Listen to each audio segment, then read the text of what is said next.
你们把手伸出来看看，仔细看那根无名指是不是比食指还要长一些，哪怕只是长一点点。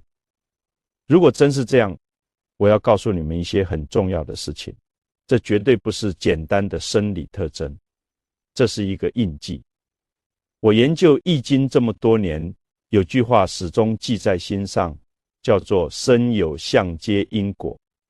你身体长什么样，每根手指的长短都不是随便长出来的，都有来历，都有原因。现在医学讲基因遗传没错，但易经要问的是，为什么你会投胎到这个有这种基因的家庭？为什么遗传这个特征不是那个？这背后有更深的道理。5根手指很有意思，大拇指代表父母祖上根基，食指代表权力、欲望、攻击心。你骂人的时候，是不是用食指指责人家？中指代表自己立在最中间，小指代表子女晚辈。唯独这个无名指很奇怪，为什么叫它无名？道德经第一句就说，无名天地之始，有名万物之母。无名不是说没有名字，而是说超越了所有的名，超越了所有的标签，是最本源的东西。这根手指平时最不起眼，干活排不上大用场，拿筷子只是配角，不张扬，不像食指那样锋芒毕露。但民间都说无名指连着心脉，在传统经络学问里，这根手指确实关联着人体内在的能量通道，代表了向内的精神层面的东西。如果你的无名指长过食指，这在骨相学上讲叫做内胜于外，灵性压倒了世俗。食指短说明这个人对世俗的争强好胜，欲望相对比较淡，而无名指长说明你的精神世界、情感世界内在的驱动力非常发达。据我这么多年看人看事，接触了三教九流这么多人，我发现一个规律，凡是无名指比食指长的人，往往都不是普通人。我说的这个不普通，不是说你一定是大官大富，而是说你的来历不普通，你的内在不普通，你身上有一种东西是很多人没有的。为什么你活得比别人累？肯定有人在想，你说我不普通，内在有力量，可为什么我这日子过得这么难？做生意被人坑，谈感情被人伤，借钱给人要不回来，难道这就是所谓的命里注定要成大事吗？你们不懂，为什么你活得比别人累？因为你是带着任务来的。易经里讲生命的力量大概分2种，一种叫做被推着走，一种叫做自己走。绝大多数人是被推着走的，他以前欠的什么，这辈子被拉来还，或者他以前积的什么，这辈子来收。他的人生是被动的，像是被水流冲下来的木头，自己做不了主。但是拥有这种手相的人，你们不一样，你们是自己走的。你内在有一股力量在驱动，这股力量不是因为贪，不是因为怕，是因为你心里装着的东西你放不下。打个比方，这里有一个乱糟糟的地方，大家都捏着鼻子往外跑，但是有一个人偏偏要往里走。为什么？因为他看到里面有人需要帮助他，要进去。那个跑出来的人是被推着走，这个走进去的人是自己选择。但是你们想想，走进去那个会不会被弄脏？会不会很累？会不会呛几口苦水？肯定会。所以你觉得活得累、活得苦，不是因为你命不好，恰恰是因为你选择了一条不容易的路，你选择了往里走，而不是往外跑。易经困卦最喜欢讲这个卦。困是什么？是泽上无水，是水被困住了，走不出去。但你仔细想，水被困住的时候在干什么？再往下渗，再往下扎，再积蓄力量。表面上看困住了很惨，实际上是在蓄势，困急则通。这是易经告诉我们的规律。困到了极点通路，自然就开了。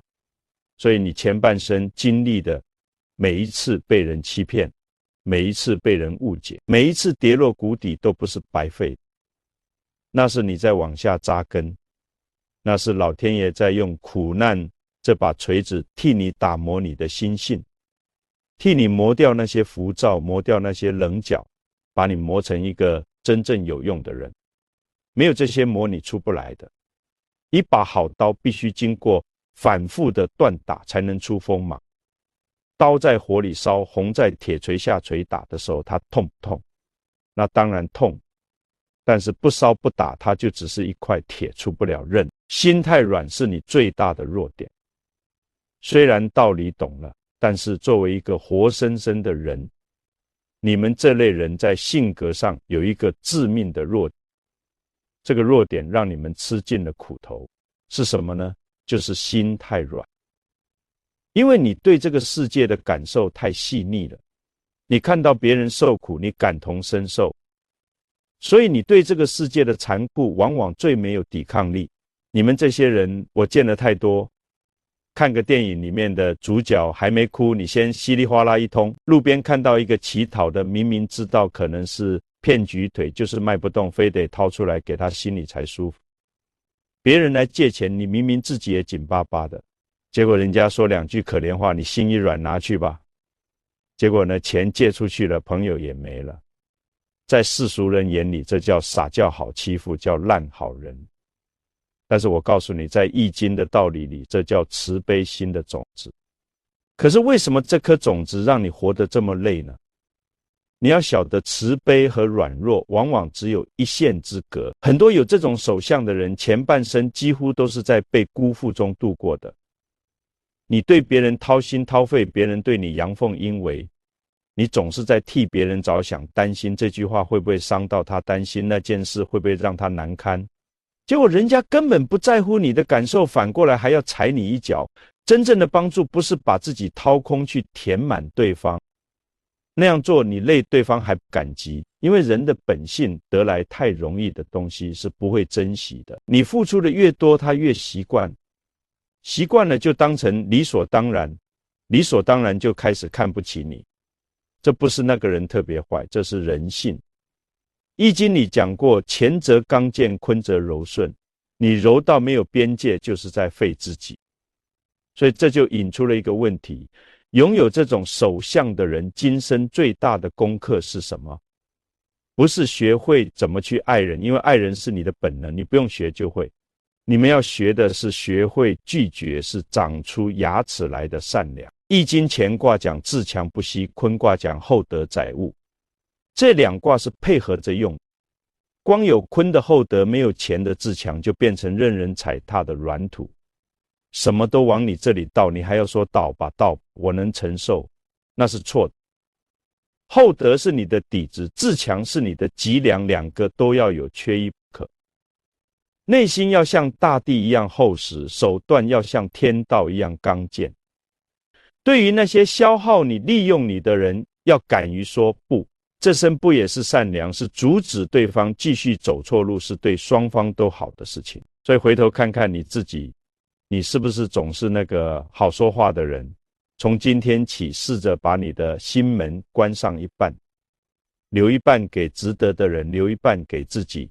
不要怕得罪人，那些因为你拒绝一次就离开你的人，本来就不是真正的缘分，走就走了，那是替你的人生清账。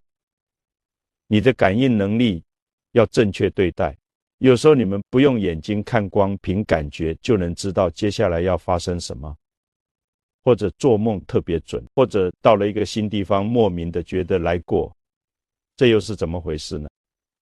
这其实是你们内在的天性比普通人更灵敏。你们这些无名指掌过食指的人，是不是经常有这种感觉？心里突然咯噔一下，没来由的发慌，结果没过几天家里真的出事了。有时候做一个梦，梦见很久不见的亲人，那个场景清晰的像真的，醒来以后那个感觉久久不散。又或者你到一个新地方，明明是第一次去，却觉得这个地方我好像来过。普通人会说这是第六感。心理学家说这是潜意识在起作用。我告诉你们，在易经的道理里，这叫做既然动感而遂通。易经系辞讲亦无师也无为，也既然动感而遂通天下之故。就是说，当一个人的心真正静下来，他就能感应到天地之间很多细微的变化，感应到很多普通人感应不到的东西。我们打个比方，普通人的心是一台被噪音淹没的收音机，整天算计这个担心，那个脑子转个不停，信号全被杂音盖掉了，什么都收不到。但是你们这批内在力量强的人，那台收音机的噪音比别人少，所以那些细微的信号你们就能收到。这不是什么神通，这是心境的结果。所以当你身边的亲人在远处发生大事的时候，那个信息的波动，普通人那里是屏蔽状态，收不到，你这里感应到了。这就是为什么很多做母亲的孩子在外面出事，他心里马上就有感觉，这是心心相印，这是真实存在的生命现象，不是迷信。但是我必须给你们敲一个警钟，这往往是祸不是福。如果你不懂得正确对待它的话，为什么这么说？因为很多人有了这一点点感应就开始飘了，觉得自己了不起，我有天眼，我能通灵，甚至有人干脆去给别人看相算命，靠这个赚钱，靠这个出风头。你们千万不要走这条路。易经讲，凡所有相，皆是虚妄。你看到感应到的只是现象，不是全部的真相。你执着于那个现象，以为那就是真的，反而会被它迷住，被它带着走，最后搞得神经兮兮，甚至把自己弄垮了。这种例子我见得太多了。那么怎么正确对待这种感应能力？我有4个字送给你们，叫做不甚了解。意思就是别把它太当一回事，感应到家人可能有事放在心里，多打个电话关心一下行了。做了一个很清晰的梦，醒来以后心里默默念一下该干什么干什么，不要把整件事变成神话故事讲给别人听。心里突然发慌，那就让自己静下来，深呼吸，把心按住。如果真的家里有事，你也只能兵来将挡，水来土掩，慌有什么用？你要利用这个天赋去体察别人，去在关键时刻做出正确的判断，而不是去炫耀，去卖弄。你感觉今天一个朋友状态不对，你就用你的敏感去关心他，去支持他，而不是卖弄说，哎呀，我算出你今天有事了。这是很大的不同。用来帮人是真本事，用来显摆那是在消耗自己的气场。记住，真正的好本事不是能预知未来，不是能感应无形。真正的好本事是面对人生的大起大落，心里没有波澜，是面对别人的伤害能够一笑置之，是站在最难的地方还能稳住自己，还能想着别人，这才是真正了不起的能力。所以保护好你们那一点灵性，不要把它耗在旁门左道上，把它收回来，用来照亮自己，用来成就别人。命运的转折在中年以后，很多人心里有一个问题憋了很久，就是易经不是说善有善报吗？我都这么善良了，我都这么努力了，对人好的，为什么还要过这种苦日子？生意失败，感情破裂，孩子也不听话，这到底是什么道理？我来告诉你，易经讲的因果是通着时间的，不是现买现卖的快餐。尤其是你们这种内在力量强带着使命来的人，你们的人生剧本往往是先苦后甜，甚至是大苦大甜。为什么前半生非要受苦不可？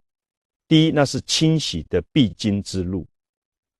就像一个瓶子，你要往里面装好东西，第一步得干什么？得先把瓶子刷干净。拿什么刷？拿苦难刷，拿挫折刷，拿眼泪刷。你前半生经历的每一次被人欺骗，每一次被人误解，每一次跌落谷底，其实都是在替你刷那个瓶子。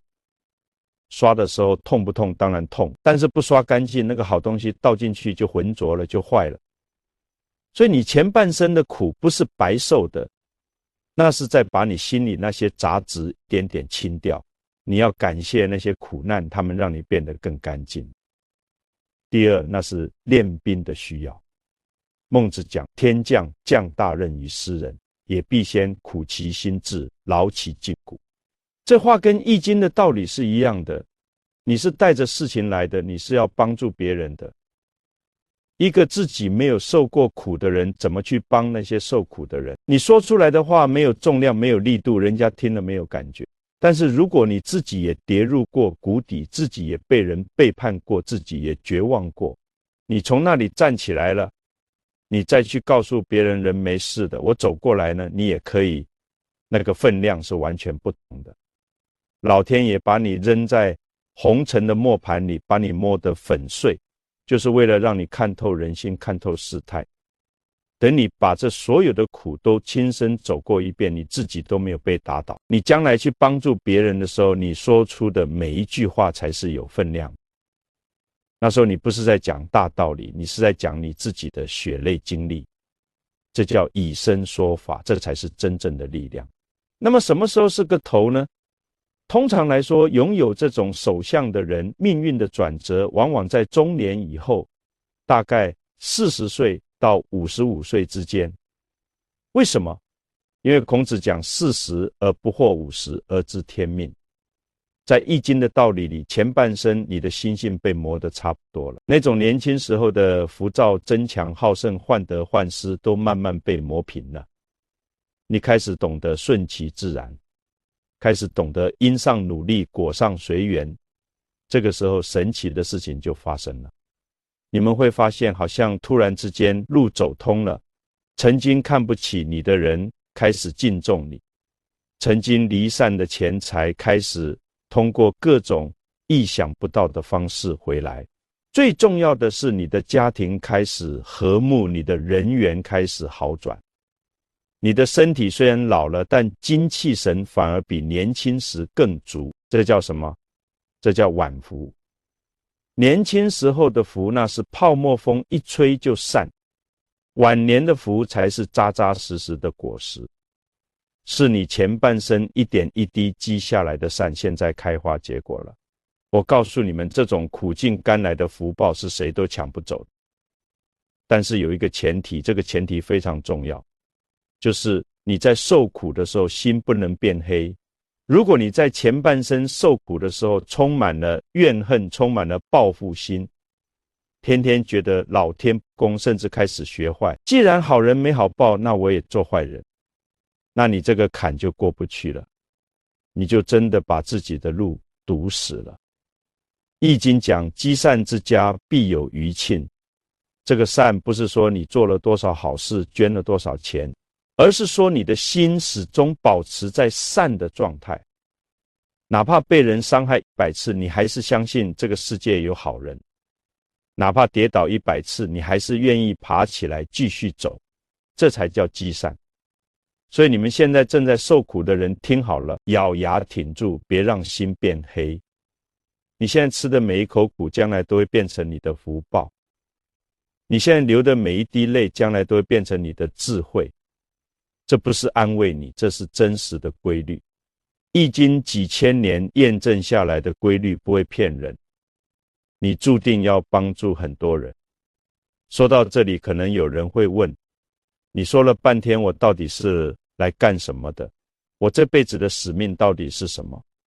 我现在告诉你，你们这些无名指掌过食指的人有一个共同的使命，就是帮助别人。但是这个帮助不是说你要去当慈善家，不是说你要去做义工，而是说你的存在本身就是一种帮助。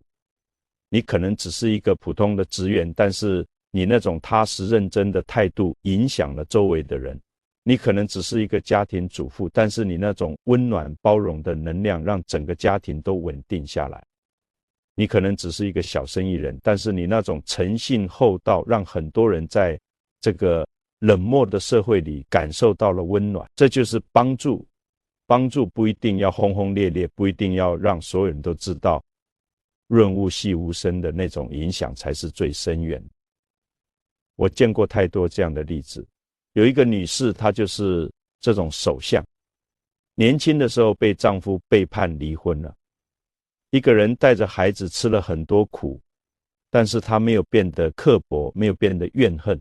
他在一个小区里开了一个很小的杂货店，每天笑呵呵地对待每一个顾客。时间长了，整个小区的人有什么烦心事都愿意跟他说，他也不是什么心理专家，就是静静地听着，偶尔说两句宽心的话。结果你知道吗？那个小区的人都说，这个店不只是卖东西的地方，更像是一个心灵的港湾。很多人说在他那里待一会儿心里就舒服了。这就是帮助。他没有做什么惊天动地的大事，但是他用他的存在，用他的能量场在影响着周围的人。这种影响是无形的，但是非常真实。易经讲君子以厚德载物，你的德行够厚，你自然就能承载更多的人，承载更多的事。所以不要小看你自己，不要觉得我只是一个普通人，我能做什么？你的存在本身就是有意义的。你在你的位置上把你该做的事情做好，把你该尽的责任尽到，用你的善良，用你的真诚去对待每一个人，这就是在完成你的使命。而且我告诉你们一个秘密，当你真正开始帮助别人的时候，你自己的问题反而会解决得更快。为什么？因为易经讲施比受更有福。你把注意力从自己的痛苦上移开，去关注别人的需要，你的能量就流动起来了。能量一流动，你的运气就开始转了。很多人一辈子困在自己的问题里出不来，天天想我怎么办，我怎么办，越想越困，越困越想，这叫死循环。但是如果你把心打开，去看看别人，去帮别人，你会发现你自己的问题突然就不是问题了，或者说解决的办法自然就出现了。这不是什么玄学，这是能量的规律。水要流动才不会发臭，人的能量也是一样，要流动，要给出去才会有新的进来。你一直攥着不放，那就是一潭死水。所以从今天开始，试着去帮助你身边的人，哪怕只是一个微笑，一句鼓励的话都可以。感情上的坎坷是最大的考验。说完了事业，说完了使命，现在我们来说说感情，这是你们这类人最痛的地方。我见过太多无名指长过食指的人在感情上伤痕累累。为什么会这样？因为你们对感情的要求太高了。不是说你们要求对方有钱有貌，而是你们要求那种心灵的契合，那种灵魂的共鸣。你们没办法接受那种表面的关系，那种凑合着过的日子。你们要的是真正的懂得，是真正的看见。但是这个世界上能做到真正懂你的人太少了。大部分人活在自己的世界里，根本没有能力去真正理解另一个人。所以你们就很容易在感情里受伤。你掏心掏肺对一个人好，你以为他会懂会珍惜，结果人家根本不在那个频道上。你要的是精神上的交流，是心灵上的陪伴，人家要的可能只是一个生活的伴侣，一个传宗接代工具。这个错位就导致了你们在感情里总是那个付出更多的人，也是受伤更深的人。而且你们还有一个特点，就是太容易心软。明明已经看清楚了对方不是对的人，明明已经被伤害了很多次，但是只要对方说两句软话，你的心又软了，又想再给一次机会，结果一次又一次的原谅换来的是一次又一次的伤害。易经里有一卦叫做损卦，损就是减损，就是失去。但是损卦的卦辞说损益盈虚，与时偕行，意思是说有时候失去是为了更好的得到。你在感情上的那些失去，那些痛苦，其实是在帮你筛选，是在帮你清理。那些不对的人早点离开是好事，虽然当时很痛，但是他们走了才能给对的人腾出位置。如果你一直抓着一个错的人不放，那个对的人怎么进得来？所以从这个角度看，你过去感情上的失败，不是失败，是清理，是准备。但是我必须告诉你们一个很残酷的事实，你们这类人，很多人的真正的感情是在中年以后才会出现的。为什么？因为年轻的时候你自己都还没有成熟，你自己都还在被磨，你怎么可能遇到对的人？而且那个真正懂你的人，他可能也在被磨，也在成长。你们要等到彼此都磨得差不多了才能相遇。所以如果你现在还没有遇到那个对的人，不要着急，不要慌，更不要因为年龄到了就随便找一个人凑合。凑合是对自己最大的不负责任。你等了这么久，受了这么多苦，最后找一个不对的人凑合，那前面的苦不是白受了吗？宁可一个人过得清清爽爽，也不要两个人过得乱七八糟。一个人的时候，好好提升自己，好好沉淀自己，把自己活成一束光。到时候那个对的人自然会被你的光吸引过来。而且我告诉你们，真正的好姻缘往往是在你不找的时候出现。当你把注意力从找对象这件事上移开，专心去做自己的事情，去提升自己，去帮助别人，那个人就会在某个不经意的时刻出现在你面前。易经讲无心插柳，柳成荫，有心栽花，花不开。感情这个事情，越是刻意去求，越是求不到，反而是你放下了，顺其自然了，它就来了。所以现在单身的人不要焦虑，好好过好当下的每一天，该来的总会来。健康问题不能忽视。说完了感情，我们来说说健康。这也是你们这类人需要特别注意的地方。为什么？因为你们的心太敏感了，情绪波动太大了，而情绪是最伤身体的。中医讲怒伤肝，喜伤心，忧伤肺，思伤脾，恐伤肾。你们这些人因为感受力太强，所以情绪起伏也特别大，高兴的时候特别高兴，难过的时候特别难过。这种大起大落对身体的消耗是非常大的。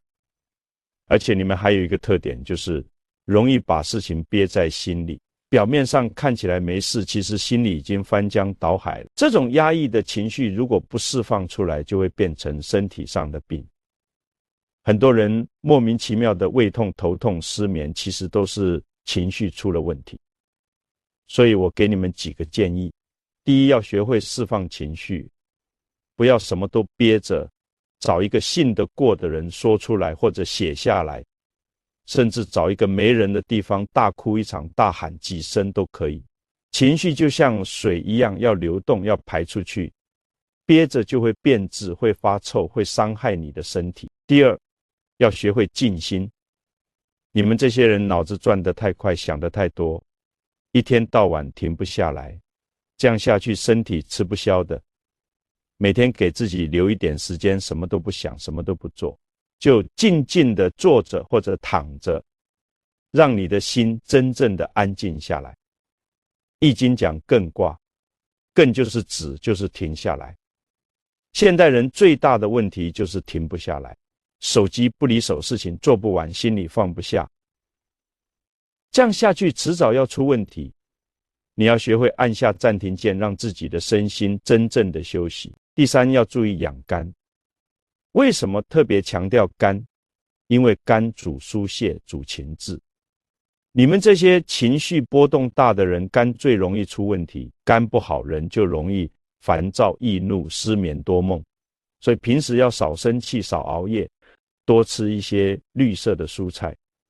晚上11点之前一定要睡觉，因为子时到丑时是肝胆经当令的时候。这个时候不睡觉就是在直接伤肝。第四，要多接触大自然。你们这些人在城市里待久了，会觉得特别压抑，特别累。为什么？因为城市里都是钢筋水泥，都是人造的东西，那个气场是很硬很冷。你们需要大自然那种柔和的生命的气息来滋养。有空就去公园，去山里，去海边走走，光着脚踩踩草地，踩踩泥土，让自己跟大地连接起来。你会发现心里那些乱七八糟的东西自然就散掉了。这不是迷信，这是能量的交换。大地有很强的净化能力，可以把你身上那些负面的东西吸走。还有一点很重要，就是要学会爱惜自己的身体。很多人对别人很好，对自己却很苛刻，累了还要硬撑，病了还要拖着，觉得自己扛一扛就过去了，这是最傻的。你的身体是你在这个世界上最重要的本钱，身体垮了，什么都没有了。易经讲身体发肤，受之父母，不敢毁伤，孝之始也。照顾好自己的身体，不仅是对自己负责，也是对父母、对家人负责。你倒下了，谁来照顾他们？所以该休息就休息，该看病就看病，不要逞强，不要硬撑。财运会在你放下的时候来。现在我们来说说钱的问题，这也是很多人关心的。你们这些无名指掌过食指的人，在财运上有一个很奇怪的规律，就是你越是拼命去追钱，钱越是离你远，反而是你放下了，不那么在意了，钱就来了。为什么会这样？易经里讲一个道理，叫做反者道之动，意思是说很多事情是反着来，你越是紧张，越是抓得紧，反而越得不到。你放松了，放开了，反而就来了。这个规律在钱财上体现得特别明显。我见过很多这种手相的人，年轻的时候拼命想赚钱，做生意被人骗投资，血本无归。越是缺钱，越是想赚钱，越是赚不到，甚至越做越亏。为什么？因为你那个心太急了，太贪了。那个急和贪的能量会把好的机会都推开。但是到了中年以后，经历了那么多失败，那么多打击，反而看开了，不再把钱看得那么重了，心想算了，就这样吧，够吃够用就行。结果神奇的事情发生了，钱开始通过各种意想不到的方式来了。可能是一个老朋友突然想起来还你一笔早就忘了的钱，可能是一个不起眼的小生意突然做起来了，可能是一个贵人出现了，给你介绍了一个好机会。总之就是在你不强求的时候，钱自己来了。这叫什么？这叫无为而无不为。老子讲的道理，你刻意去做，反而什么都做成了；你刻意去追，反而什么都追不到。这个道理很深，但是很真实。所以我告诉你们，如果你现在正在为钱发愁，第一件事不是去想怎么赚更多的钱，而是要调整你对钱的态度。钱是什么？钱是能量的一种流动形式。你把它看得太重，它就变成了你的主人，你就被它控制。你要把它看淡一点，钱是用来用的，不是用来供的。该花就花，该用就用，不要舍不得，不要抠抠收收，但是也不要乱花，不要浪费，保持一个平衡的状态。而且你要明白一个道理，你能赚多少钱，不是由你的努力程度决定，是由你的德行和福报决定。易经讲厚德载物，你的德行有多厚，你就能承载多少财富。如果你的德行不够，就算钱来了也守不住，很快就会散掉。所以与其天天想着怎么赚钱，不如多做一些积德的事情，帮助需要帮助的人。做事情讲诚信，讲良心，不赚昧良心的钱。这些看起来跟赚钱没关系，其实是在给你的财库里存钱。你现在做的每一件好事，说的每一句真话，都在给你未来的财运加分。这个账不是现算的，是记在那里，到了时候自然会有回报。所以不要着急，不要焦虑，好好做人，好好做事，钱该来的时候自然会来。还有一点很重要，就是不要跟人比。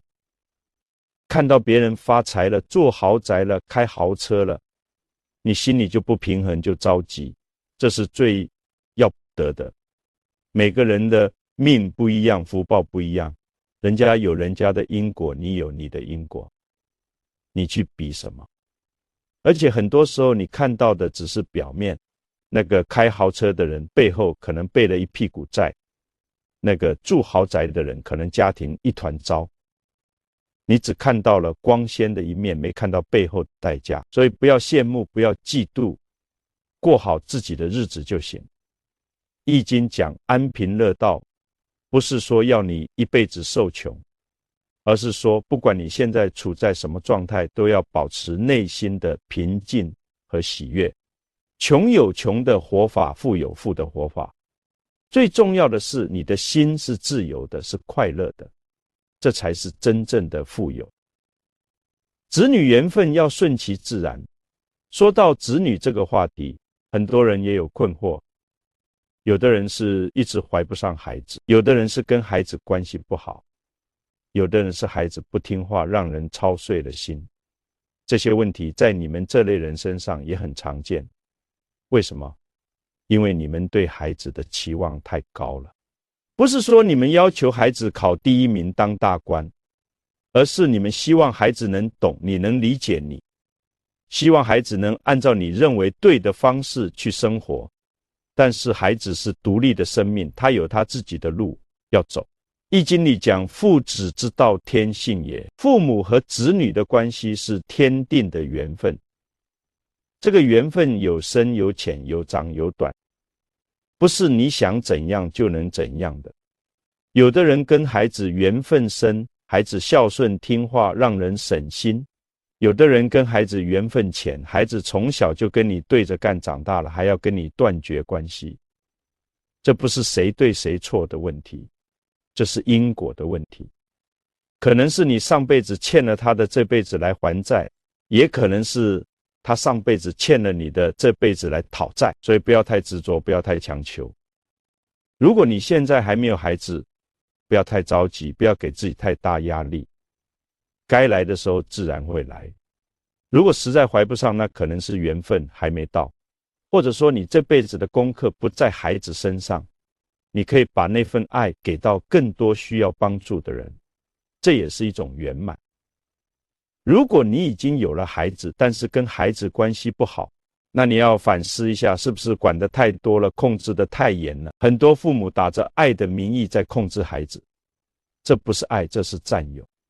真正的爱是给孩子自由，是尊重他的选择。孩子不听话不是孩子的问题，是你的期望出了问题。你期望他成为什么样的人，但是他有他自己的想法，他想成为另一种人，这个冲突就产生了。解决的办法不是去改变孩子，而是调整你自己的期望。易经讲蒙卦，蒙就是启蒙，就是教育。但是蒙卦的卦辞说匪我求同，蒙同，蒙求我。意思是说不是我去求着教孩子，而是孩子主动来求我教，这个顺序很重要。如果孩子不想学，你硬塞给他，那是没用。所以教育孩子最好的方式不是天天唠叨，天天管着，而是你自己活出一个好样子。你自己活得快乐，活得有智慧，孩子自然会被你吸引，自然会来向你学习。这叫身教重于言教。还有一点很重要，就是要接受孩子的平凡。不是每个孩子都能成为人中龙凤，大部分孩子注定是要过普通人的生活。如果你的孩子就是一个普通的孩子，那就接受他的普通，只要他健康、快乐、善良，这就够了。不要把你没有实现的梦想强加在孩子身上，不要把你的遗憾让孩子去弥补。孩子不是你的延续，不是你的作品，他是独立的生命。你要做的是陪伴他，支持他，不是塑造他，改造他。晚年才是真正的收获期。说了这么多，最后我要告诉你们一个好消息，就是你们这些人的晚年是非常好的。前面受的那些苦，到了晚年都会变成福报，而且是实实在在的福报。什么叫晚年？大概是60岁以后，这个时候你的心性已经磨得差不多了，你对这个世界的看法也成熟了，你不再跟人计较，不再为小事烦恼，你的心真正的静下来了。这个时候神奇的事情就发生了。你会发现你的身体虽然老了，但是精神状态反而比年轻时候更好，你的人缘也变好了，很多人愿意亲近你，愿意听你说话，你的子女也开始懂事了，开始孝顺了。最重要的是，你的内心有一种深深的平静和喜悦。这种平静和喜悦不是因为外在的什么东西，而是从你内心深处自然流露出来的。这叫什么？这叫功德圆满，这叫修行到家了。易经最后一卦是未济卦，很多人觉得奇怪，为什么不是济济卦？济济是完成了，未济是还没完成。为什么最后一卦是未济？因为易经要告诉我们，人生永远没有真正的完成，永远在路上，永远有新的可能。所以到了晚年，也不要觉得人生就这样了，没什么可做的了。恰恰相反，晚年才是你真正可以做事情的时候，因为这个时候你没有了年轻时候的那些负担，没有了那些欲望和执着，你可以真正的去做你想做的事情。很多人到了晚年开始写作，开始画画，开始做公益，把自己一生的经验和智慧传递给更多的人，这是多么美好的事情。你前半生受的苦，后半生积累的智慧，到了晚年可以去帮助更多的人，这才是你来这一趟的真正意义。而且我告诉你们，晚年的福报不只是你自己想，你的子孙也会跟着沾光。易经讲积善之家必有余庆，你这一生积下来的德行会庇佑你的后代，你的孙子辈会比你的孩子辈更有出息，这就是福报的延续。所以现在正在受苦的人不要灰心，你现在吃的苦不是白吃的，都在给你未来的福报打基础。你现在流的泪不是白流的，都在洗涤你的心灵，让你变得更纯净。坚持住，好日子在后面。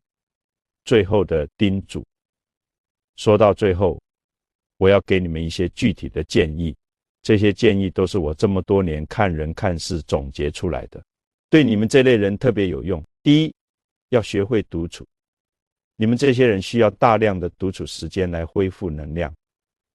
不要觉得一个人待着是孤独是可怜，恰恰相反，独处是你充电的时候，是你跟自己对话的时候，每天至少给自己留半个小时到1个小时的独处时间，什么都不做，就静静的待着。